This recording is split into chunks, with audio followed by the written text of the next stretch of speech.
Hey, it's your guy Tyrrell back with the interviews. Roma, Liverpool, two sides punching above their weight and now sit in the Champions League semifinals.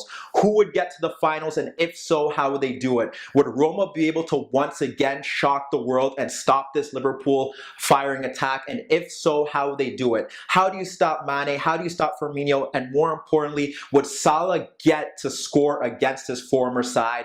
Don't worry, here are the interviews. We've got you covered. So on this edition of the interviews, I'm going to break down Roma against Liverpool.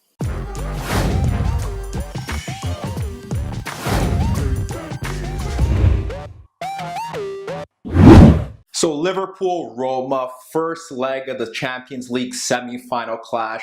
Both sides with a great opportunity to go to the final. Who would win? How would they do it? At Anfield, tough environment. Would Roma finally win that away game that they've been looking to do in this knockout stage? We look at the board. We got Liverpool in the red. We got Roma in the blue. No real surprise from the Liverpool XI. You got Salah, Mane, and Firmino up front. In midfield, you have Henderson sitting there, Oxlade-Chamberlain, and you have James Milner. For Roma, they kind of go with the same formation that worked for them in that historic comeback against Barcelona. It was more of a 3-4-1-2, but initially it was reported that was going to be a 3-4-2-1. You kind of had Dzeko and Under up front. You had Nainggolan just in behind them. You had Strootman and De Rossi holding it down in midfield. And as the wing backs, it was Florenzi, it was Kolarov.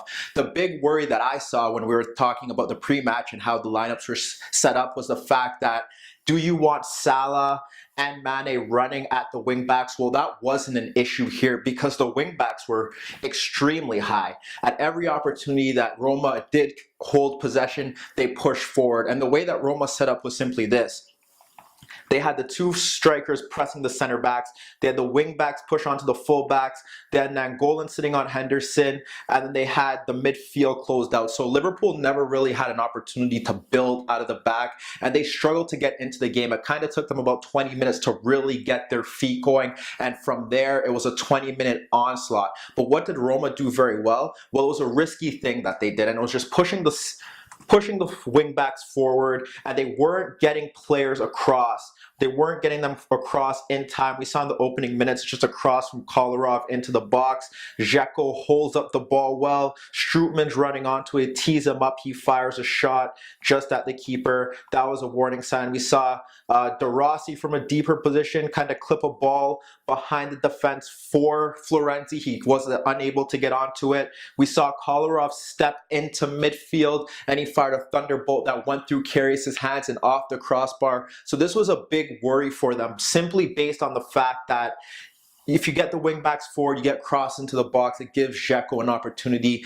But on the flip side, when you look at it, although the wide players were getting back slowly, they were still high enough that if there was a counterattack, there was space for Liverpool to exploit. They also were able to get really in behind or get forward as much, because the way Liverpool pressed was they did press from the front like that, but they didn't really want the fullbacks going forward. And although they man-marked in midfield well, De Rossi was able to get onto the ball simply based on the fact that when they had Dzeko dropping in, Henderson didn't really want to push forward. That was an opportunity for them to really get for Roma to push up the field. They didn't want Henderson to push out of position to press De Rossi, and that was obviously an issue that they had. And with Dzeko dropping deeper, they didn't want to pull the center backs back. But Dzeko did a good job with his back to goal, holding off Lovren, holding off Van Dijk, whoever pushed onto him. And it was really Under who didn't really get into the game that much, looking to try and kind of find spaces into the channels, into the half spaces, but he didn't really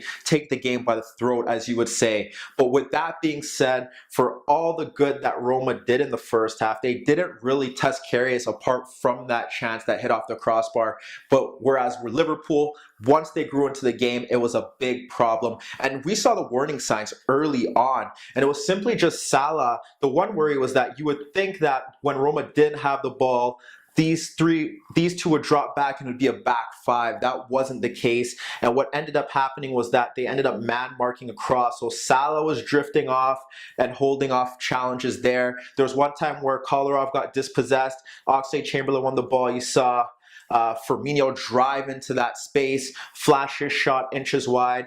You saw also Salah on a few occasions pick up the ball there, slide passes into the space here for Firmino to run onto.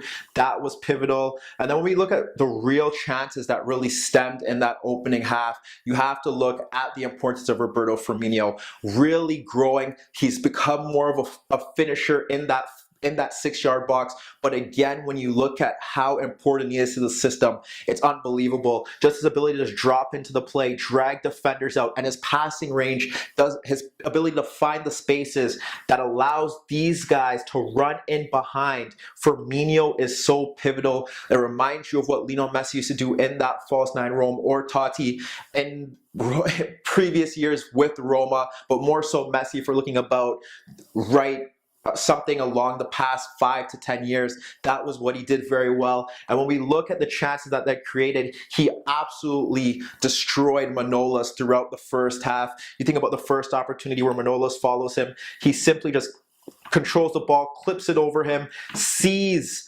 Mane running in behind Fazio. This should be the goal. Breaks in on goal, fires his shot over the net. There's another opportunity, obviously, where again it's Salah pushing out to the right. You have two players there. Firmino sees the run, ball played into space there, runs across. Who's there to follow him? Manolas cuts like he's going into the byline, drops him, pulls back. You see Mane come across, fires a shot over the net. But again, it's Firmino's movement that really sets the tempo. The opening goal, however, stems from just an individual mistake. Dzeko dropping deep, loses the ball. I think Under lost the ball as well. And that leaves Firmino in space right here. And what happens after that is that it allows him to slide the ball into Salah, and again, just not enough closing down. Salah's able to get it onto a stronger foot, curl his effort off the crossbar and in. A moment of brilliance, but again, why aren't you a bit closer? Why aren't you trying to close down the man? Why are you allowing him to cut onto a stronger foot and curl an unstoppable effort off the crossbar? You've seen Salah do this on several occasions this season, and that was another case where that went wrong. You look at the second goal that they score, again, it comes down to Firmino just dropping off deep, picking up the ball, turning, Salah breaking in. He slides the ball into Salah, 1v1 with the keeper, chips him superbly, 2-0 into the half. Roma just need to get 1-0 into the half and perhaps they can recover.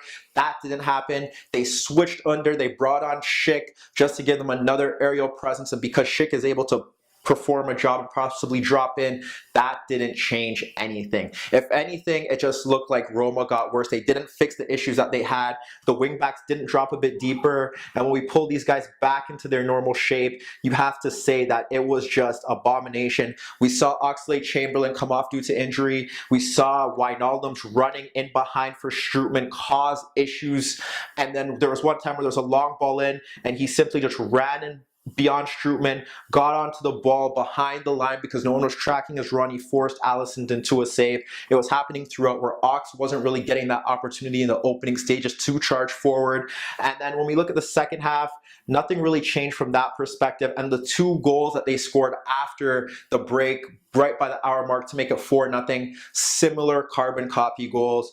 Kolarov just drifting in. This time, what happens is it's Salah from a central position, and Kolarov's trying to press up, ball clipped by Arnold into that space. Simply Salah just runs into that space, runs down. Mane's breaking in, so is Firmino. Sent it across goal. Mane taps it in. Something similar happens for the second goal. This time Salah is on the right. A little chinky flick back. But again, look at the space that's there for them to exploit. It's Salah just picking up that ball, running on goal. This time Jesus is there, runs, easily beats him for pace, cuts it in. It's Firmino who taps it in, 4-0. You think it's all but done, and it should be. Firmino scored an open header, but Roma were forced into another change. You didn't think that would make a difference, but it actually did. They brought on Gonalons, they brought on Perotti, made it a 4-2-3-1, and what happened in that instance was that Schick went over to the right, Nainggolan stayed up front, Perotti in there, then you had Gonalons and you had Strootman in midfield, and what happened was that they moved more to a back four, obviously, and it was just simply more of a combination there. What happened for Liverpool was that they brought off Salah, they became more of a 4-5-1, and they had Firmino at the top, they had Danny Ings come in, but the simple issue was that Kolarov was still getting forward, but now he had someone to combine with, and in that person was Parati. You saw them combine early on, just a simple overload, ball in behind, Parati finds Schick at the far post, cross into the box, nodded on goal. That is a goal scoring opportunity, one of their better chances of the night. That should have stemmed into something. And what also happens is that Liverpool were sitting off a bit deeper. It's hard to tell whether they were tired. We've seen this happen with them where they press a lot, and towards the end of the half or the end of the game, they kind of die out. They concede goals, they concede chances. It's Nainggolan picks up the ball, no pressure. You see Dzeko spin off Lovren, mistimes his header. Dzeko controls the ball, fires a shot into the net. You see another opportunity there, which leads to the penalty shot, and it's more of an overload with Strootman. You see the players there. Parati picks up the ball. It's Strootman driving into that space. Ball played around into Strootman at the byline. His pullback falls to Nainggolan breaking in, and his shot hits off Milner, which leads to the penalty. And as the game wore on, Liverpool were sitting deeper and deeper and deeper, and more chances were being created. You think about Parati combining with Dzeko, sliding the ball into the left, takes on Lovren, cuts in, fires a shot on goal, and then you see another opportunity where he combines with Parati again, and that leads to Parati breaking in deep into the box. Basically combined at the near post, should score, and he doesn't. But they were finding a lot of joy down the left, a little bit too late. There was more for Kolarov to combine with. There was partnerships there. They were overloading that side of the pitch. That was great. But when you look at the overall scheme of things, they were too naive, pushing the wing backs forward against that front three where their center back three is very slow, and against that pacey front three who have scored so many goals this season, it was always a risk. Salah made them pay. Firmino's movement across the pitch was pivotal to that, creating a lot of the better chances. Although Mane wasn't at his best, just his pace alone frightened Fazio, and they struggled throughout the night. Their initial approach was good, but when you look at it from the grand scheme of things, if you're going to play a back three against that side, when you lose the ball, you got to drop back into a narrow back five. You got to allow your midfield to do the dirty work. You got to sit deep and force them to break you down. They didn't do that. It was 1v1s across the pitch and transitional counterattacks, and that's where Liverpool are at their best, and Roma paid. Yes, they got the 2 away goals, but it gives Roma another daunting task at coming back at the Stadio Olimpico. But if there's any place they're going to do it, they would love to do it at home. But let me know what you guys think. Meet me in the comments below. Don't forget I upload videos every day, and don't forget to subscribe to my channel. And that was your daily dose of the interviews.